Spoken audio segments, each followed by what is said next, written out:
You won't believe what happens next.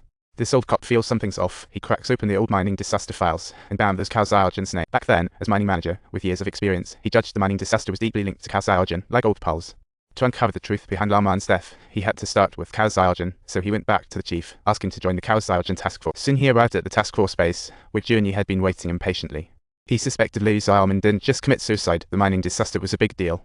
Cao Xiaojian was one of the mine owners, and they were not just childhood friends but also brothers in training with significant rank differences. But they were as close as brothers. Pushing open the task force door, he saw a crud buried in Cao Xiaojian's files. This case seems ridiculously complicated, involving numerous people with societal impacts beyond imagination. As the task force dug deeper, the puppet master grew anxious. Uncle Lai approached Old Feng, the housing bureau chief, and handed him a memo on incrimination.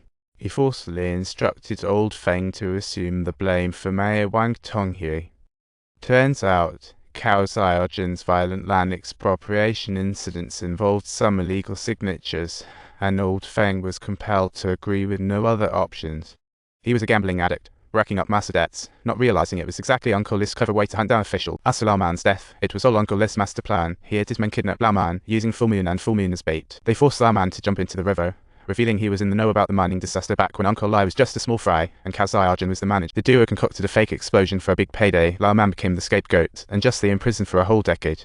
After escaping, he secretly snitched, and only by silencing him could the puppet masters escape. A few days later, the mayor and Old Feng put on a show atop a half-finished building, with Feng playing the lazy bureaucrat and Wang Tonghui playing the role of the good mayor. As he left, Wang Tonghui was feeling pretty good until he suddenly got a message the task force rushed to arrange an interrogation of Cao Xiaojian. Facing police questions, he wore a smug grin and revealed his protector's name when asked about his escape. To manage to get Cao Xiaojian to talk, Old Lai decided to personally step in and take action, differing from everyone else in this regard. He planned to start with the mining accident. When he mentioned Lao Man's name, a flicker of panic crossed Cao Xiaojian's eyes. Looks like he was on, so he quickly sought out Cao Xiaojian's former henchman, hoping to dig up some clues. But the guy harbored great hostility towards cops, kicking him out after a few words. Just as Old Lai had left, the henchman immediately got severely threatened by the gangsters. The henchman, Song Jinfa, was a provincial kickboxing champion before teaming up with Cao Xiaojian, who disabled one of his legs. As a core member of the crime gang, a fan knew a buckload of secrets, but for his family's safety, he didn't spill anything to the cops. This guy Song Jinfa was the provincial kickboxing champ who later fell in with Cao Xiaojian, but Cao's incompetence cost him a leg. Being a key player in the crime world, Afad definitely knew a ton of secrets, but out of concern for his family's safety, he kept mum. Little did he know, they had no intention of sparing him. Soon, the committee had solid evidence against Feng. As district chief, he repeatedly took huge bribes, giving Cao Xiaojian green light and protection. Wang Tonghui asked the committee to expedite the case, thinking that with the scapegoat he could slip through the cracks. What he didn't know was that everything had already been flagged by the supervisory team. Mei Wang surely had even more complicated ties behind him. We're already on it. That night, Afad's son suddenly went missing.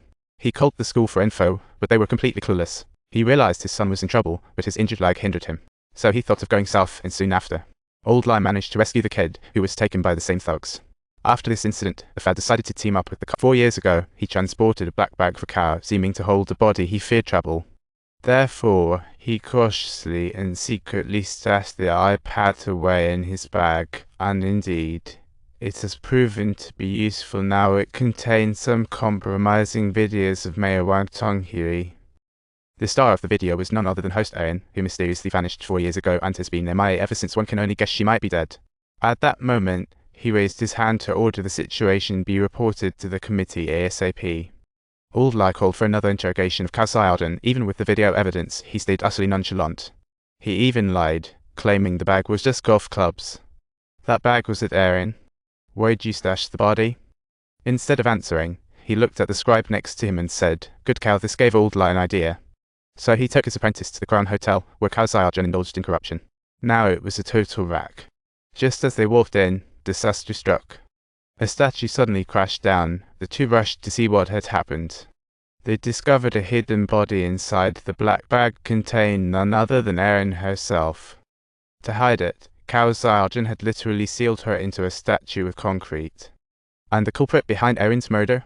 None other than Mayor Wang Tonghui. They were lovers 4 years ago. Wang Tonghui accidentally killed Erin and, in a state of panic, asked Cao Xiaojian for help in disposing of the body. Surprisingly, what Cao didn't realize was that Erin was still very much alive. Uncle Lai, the puppet master, arranged beauties for Wang Tongyu to control him. Knowing the mayor's weakness for women, he didn't hesitate to set him up with his buddy's wife talk about trouble.